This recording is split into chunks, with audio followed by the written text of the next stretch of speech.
नमस्कार मित्रांनो, मी प्रमोद लहारे आज तुमच्यासाठी घेऊन आलो आहे एक माझी स्पेशल भाजी शेवगाच्या शेंगांची. शेवगाच्या शेंगांची ही भाजीची रेसिपी तुम्ही कधीच ट्राय केली नसाल, तुम्ही नक्की एकदा ट्राय करा.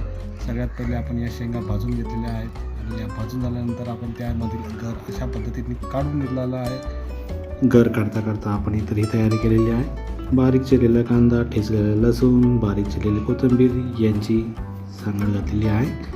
तव्यावर आपण तेलामध्ये जिरे, मोहरी आणि लसूण ॲड करून घेतलेला आहे आणि त्याला परतून घेतल्यानंतर थोड्याच वेळात आपण पुन्हा आता कांदा त्यामध्ये ॲड करत आहोत. कांदा हा ब्राउनिश शेड येईपर्यंत त्याला चांगला परतायचा आहे. परतून झाल्यानंतर त्यामध्ये मीठ, मिरची, हळद ॲड करून घ्यायची आहे आपल्या चवीनुसार.